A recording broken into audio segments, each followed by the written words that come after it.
This episode is brought to you by our friends at Bloomerang. Looking to deepen donor relationships and maximize fundraising impact? On a journey to align purpose with profit, you need the right tools. Discover Bloomerang, the complete donor, volunteer, and fundraising management solution. Rated as the industry's friendliest, Bloomerang helps nonprofits deliver a better giving experience and create sustainable, thriving organizations. This intuitive platform tracks engagement and provides powerful insights so you can focus on driving your mission forward.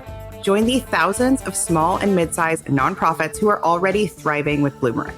Visit bloomerang.co to elevate your fundraising today.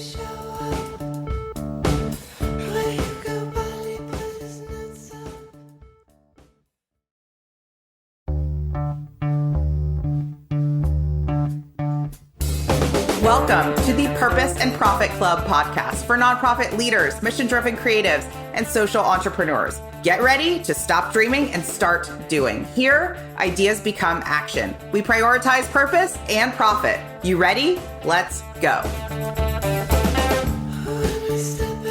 Hello, my friends. I'm so excited to bring this topic to you today. This has been one that's been on my list for a while now, and I've been really researching and developing this idea of breaking the fourth wall, why it's so important, especially moving into the fundraising year, like moving into year end. Before I get into that, I want to share a couple of announcements and reminders. So inside my group coaching program, the Purpose and Profit Club, we're doing this work. We are creating donor movements, not transactions. And I want to take a moment just to talk about what that is. What does it mean to create a donor movement? And how can your organization actually start or grow a donor movement? This may be this idea of getting people together and championing your cause, your end, ditching that solo fundraising cycle where you're the only one, you and your ominous brand are the only ones trying to boost up visibility and funding. That's not what we're doing. So how can you create a movement? Let that idea percolate. And if you have questions, I want you to schedule a free game plan call with me. It's linked here in the notes. You can book a call with me and we can talk about your game plan for year end and if the club is right for you.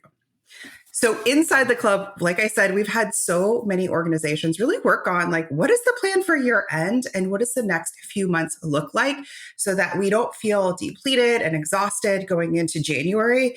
We actually feel like we did it. We hit the target this year, and not from this like frantic energy, but from this energy of like, this year was like no other. So that's what I want you to think about as we move into today's topic, which will tee up very, very nicely. So last week, we talked about the idea of ditching formality to really prime your audience. And when we think about audiences, we're thinking about donors, we're thinking about potential donors. These may be subscribers, followers, volunteers, champions, people in your world, people slightly outside of your world, maybe through friends of friends, colleagues, members, right? How do we want to start to develop? How do you want to start to develop more rooted, more real, more authentic relationships with them? So breaking the fourth wall is something that we see a lot in TV and film. So if you've ever been to a theater performance, like what you see is you're watching them. You're watching these actors perform a musical, perform a play. They're on Broadway, they're singing, they're dancing, they're doing their thing. And you as the audience attendee are sitting in a seat watching them. It's almost this idea of like an aquarium, right? They're behind a invisible sheet of glass and you're watching them perform. You are not interacting with them, right? You are consuming the content that they put out, all right? So we see it in theater. We see it on TV. So occasionally, not all shows do this, but it's fun when they do. You'll see this idea breaking the fourth wall. If you've watched The Office, they did this really well. There would be these moments where Michael Scott would look straight at the camera, eyeballs right to you, the viewer, and like linger a little too long, give you a little wink, give you a little smirk or a joke, right? That's breaking the fourth wall. It's not just a theater trick though. And I want to show you today why it's so important for you to start doing this now and what it does, like what it creates for your audience when you do this. And by the way, like very few nonprofits are doing this. So you're going to stand out if you implement this fourth wall technique. So if you've ever been to an improv show, here's another example. So I showed you like the Broadway example. Again, you're sitting in seats. You're just like sitting there watching. Now, what happens at an improv show? What do? The entire thing is breaking the fourth wall. They are literally interacting with you, the audience. They're saying, give me a color, give me a place, right? And you're shouting out the answer. You're raising your hand. We need a volunteer. Come on stage. Think about how interactive that is, okay? How can you make your stories, make your appeals, make your campaigns more interactive? And if you're like most people and you're like, okay, we're not a theater company, we're not doing improv shows, I have no idea, Christina. Stay tuned because I'm going to share lots of examples to get your creative juices flowing. So recently, and we're going to link to it, there was this viral moment online. I think it originated on Instagram, but I'm sure it went everywhere. Like the Today Show picked it up. I'm sure it was all over TikTok too, like all the places.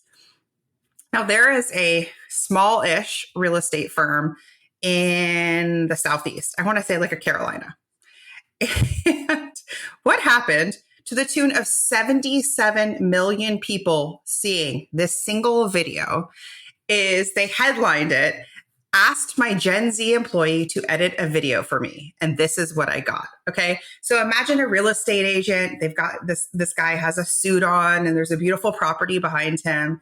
And that's the headline. Immediately you're like, wait, what are they about to let us in on? This is not your average property tour.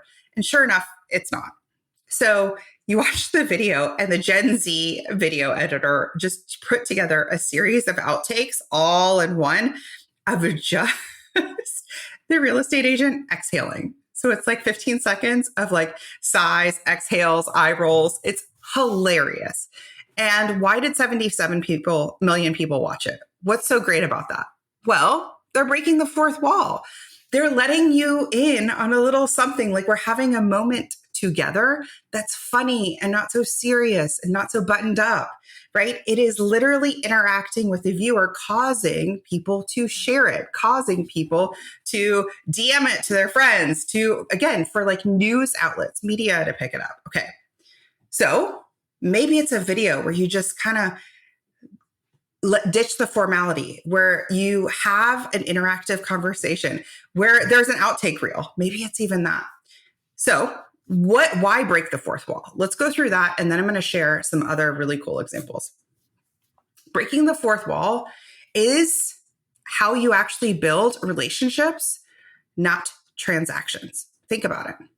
How do you have a transactional relationship with a donor? Well, it's very much like get out your credit card, you get a receipt back, and I'll see you next year when we ask again, right? Very transactional versus reciprocal, building real connection and relationships, sending email newsletters that prompt responses, telling stories that people are prompted to share on their own networks without you even asking them, to the tune of this other video, right? When people are just compelled, they're like, wow, this happens on social all the time. It happens on LinkedIn all the time. Where one executive director might share a really personal story relating back to their mission, their organization. Suddenly we see share, right? Breaking that fourth wall. It's not so formal. The next piece is it earns trust and loyalty, right? Authenticity beats perfection any day of the week. What's true here? What's true in that video is, man, it reminded me of the first time I recorded a video and it was outtake city, right? And then instead of it being such a problem, it's like finding some lightness, some levity in the imperfections, right? Breaking the fourth wall allows you to tell stories that stick. They're stickier. There's some marketing guru that talks about that, right? This idea of like you're creating a story when you do this that is interactive and stickier than something that is formulaic, okay? You are inviting your audience to be a part of the narrative. Think about that improv example, right? Inviting them in. Or the IG 77 million views example, inviting people to comment and share and have a laugh. Like, who else has had a video that was a total disaster, or who else struggles with Gen Z's editing style, or who else, like these moments, who else feels this way too? It also extends your reach through real voices. This is this idea of opening up the stories you share, the fundraising campaigns you write, the street teams you create, and allowing the real voices in, of, and around your organization to exist and to be spotlighted. So the executive director doesn't need to be the one who's always writing the letters. The one person doesn't need to be the spokesperson, right? Like letting the people around your organization, in service of your organization, your street teamers who are your influencers or ambassadors, creating movements on behalf of your organization.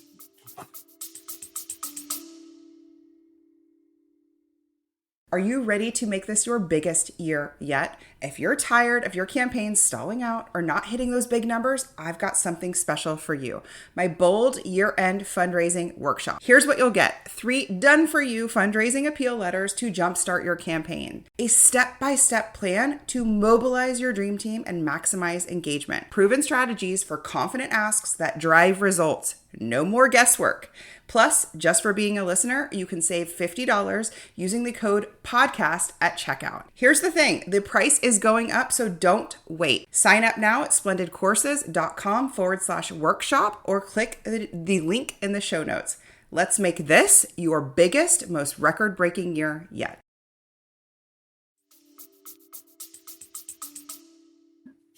Let's go through some other examples. I want to share with you some ways that this shows up in the wild so that you can get some ideas of how you can weave it into year end. If you remember that show Fleabag, which had a moment a few years ago, it's very cheeky, very hilarious. And the main character in it often will regularly turn to the camera and share her inner thoughts, creating a direct and intimate connection with the audience. So think about that. It's like you're saying something publicly, but she's like, dear reader, this is what I really mean. It's almost like a footnote, right? How could you have little footnote moments?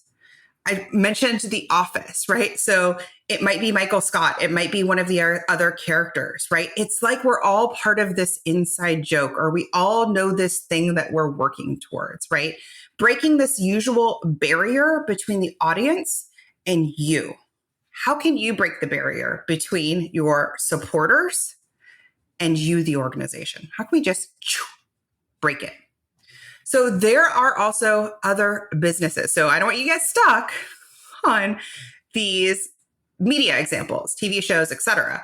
But there are businesses, brands that do this. So for example, Tom's, the B Corp, the shoe corporation, they talk a lot about and regularly engage their audience by sharing their why, sharing kind of this behind the scenes with their customers and having this level of transparency that makes their customers feel like they are part of their brand's mission, like they're contributing to a larger cause. Charity Water does this well too. They use their storytelling to connect donors directly with the impact of their contributions. I recently shared a video on a webinar. I don't remember which one. DM me if you want a link to it. But this idea of Charity Water right now is running these Facebook ads. And on it, it is a Charity Water employee sitting in a chair with a very plain background that looks like film studio, a production studio. They're holding their phone and it says in a headline, Charity Water responds to the trolls. And then popping up on the screen for the viewer to see are actual real life troll comments on their Instagram feeds. Like, charities suck, charities blah, blah, blah. This isn't blah, blah, blah. It's all the critics. And the ad is this video that goes on with the employee to basically myth bust and talk about their mission and like address the obstacle, address the concern, address the troll head on. And it's such a cool way of breaking that fourth wall in such an interactive way and an outside the box way of like, instead of going quietly and trying to delete that comment, they went toward that comment and it's basically said, what is an opportunity here for us to lean in and talk about who we're really for and talk about what we really do. And maybe where people got it wrong, right? So Charity Water does this really well. They also share very personalized updates. They're great about letting more than just leadership be the spokespeople, the support team, the street team for their mission. Patagonia, I mentioned this recently. They had the entire campaign called Don't Buy This Jacket, right? Which is an example of breaking that fourth wall to deepen connection and provoke curiosity of thought of like, well, what do you mean? I can picture the comments on like a Facebook post for that. Or imagine sending an email to your list that had something like that, like the amount of responses and replies you would get. Again, starting that dialogue. Wendy's, the fast food restaurant, will regularly use their social networks, particularly X, where they're engaging with other fast food restaurants. Like they're very, very playful. And we've seen this a lot. And it's always these like kind of funny moments, right? Where we see these ominous brands, air quotes, and the people actually running the accounts, letting their personality shine. And it's so fun where you're like, oh, like there's hilarious humans behind these brands and letting them shine and have these moments that are pop culture moments, right? Do you remember when it was, I don't know what award show, but it was Arby's that tweeted at Pharrell and they were like, hey, we want our hat back, right? And it was like a little bit of a joke, a little bit of a nudge on his hat looking like the Arby's hat, right? These moments of we're not only talking about fast food sandwiches, right? Now I'm going to give you a really great example of a nonprofit executive director that did this. Now, we had Becky Straw on the podcast. We will link to her episode. She is amazing. She is the co-founder of the Adventure Project. And I remember last year at some point, I'm on their email list and I got an email that mentioned some version of how the organization began because she got fired.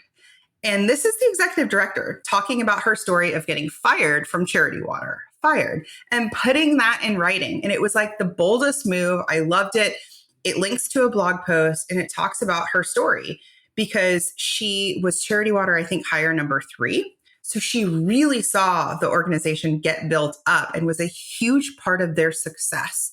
And they're like learned so much in that process. She goes over that a bit in the episode. And I didn't know this part of her story until I got this email. And it was such a moment where I couldn't help but like reply and break the fourth wall and be like, oh my gosh, I had no idea.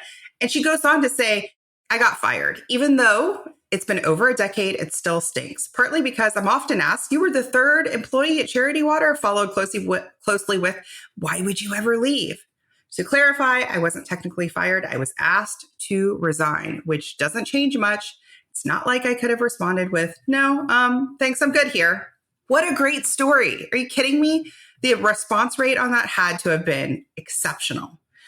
Where are you willing to go towards that authenticity, towards that vulnerability in order to create these donor movements that have people going, yes, oh my gosh, I want to support them. I want to support her. I want to support this mission forward. I believe her. I trust this organization.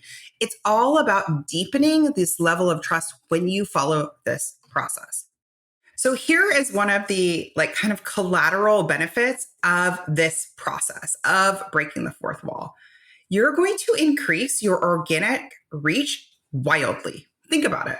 So organic is just a fancy marketing word for free, right? So you're not having to use ads or anything like that to get more visibility, traction, eyeballs on your social content in particular, right?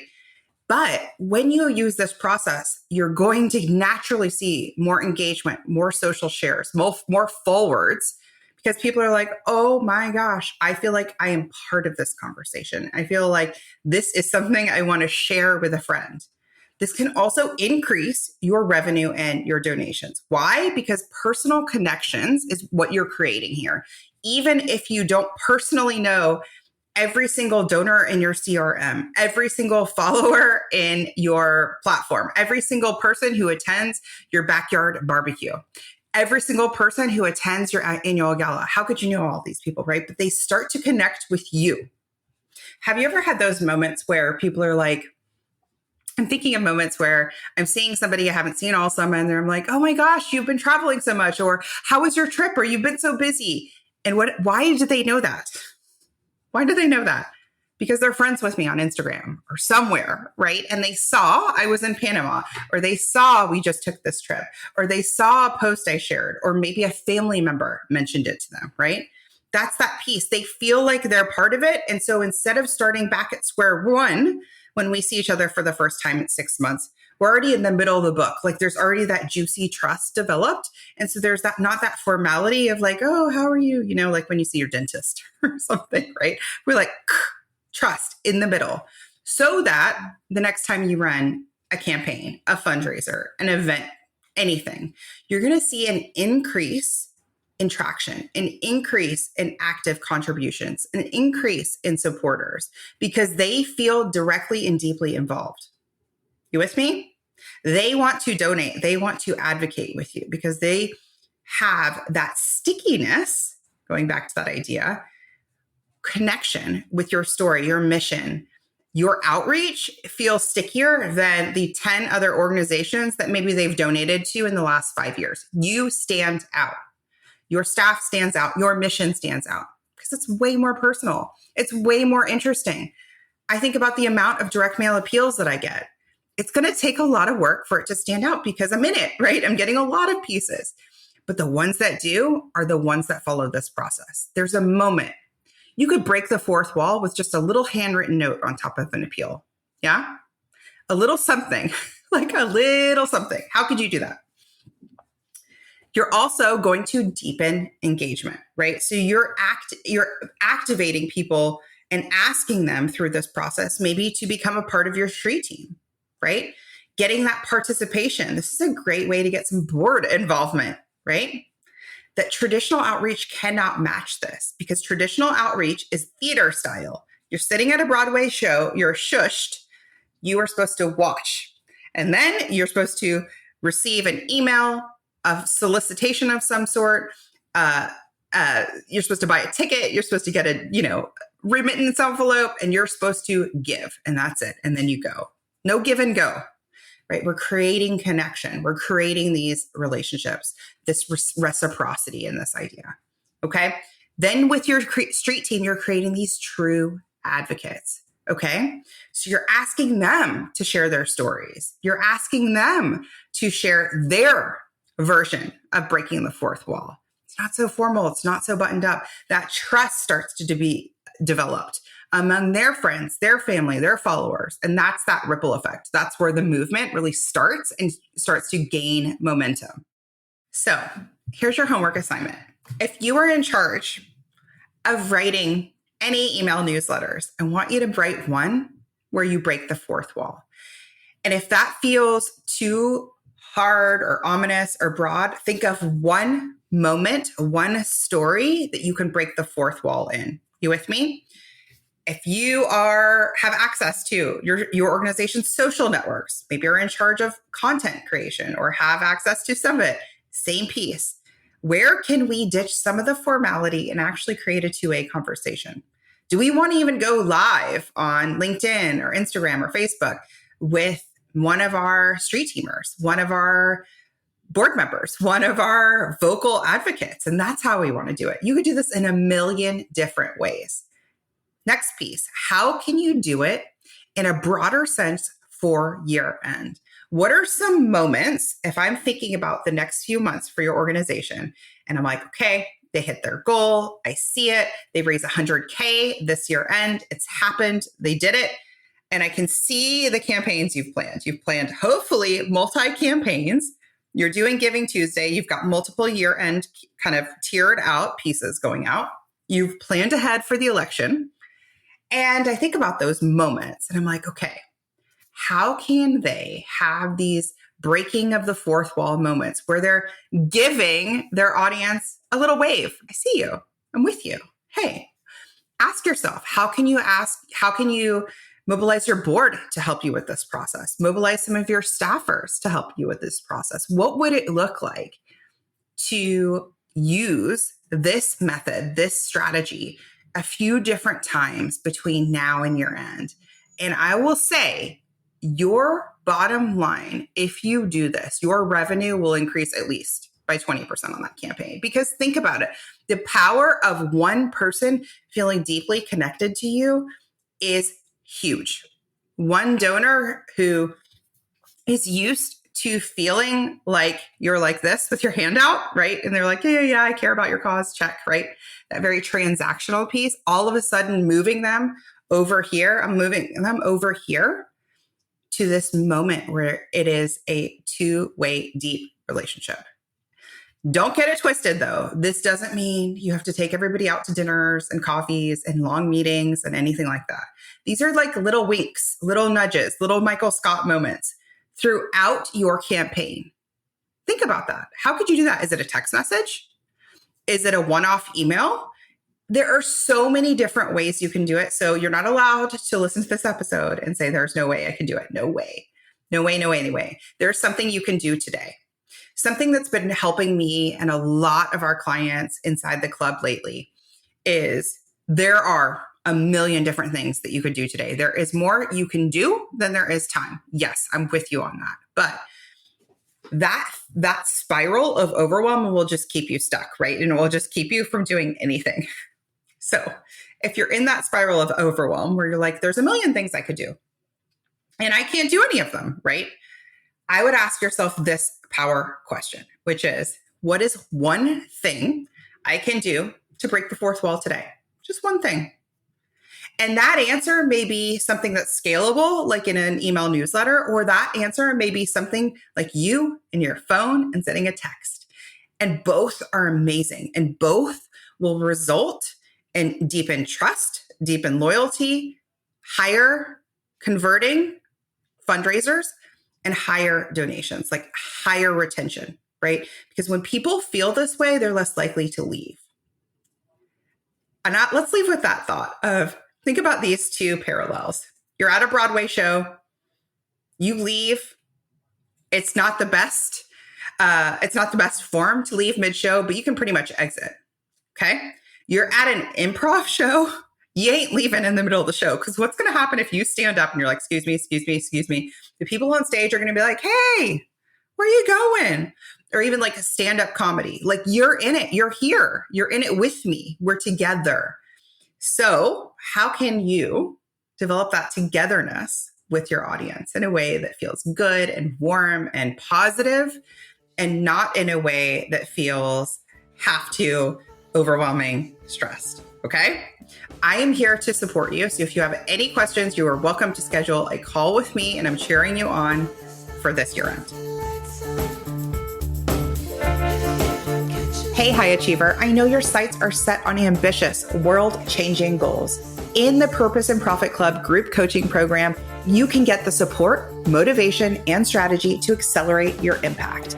I like to say it's where the inner work meets big impact and big funding.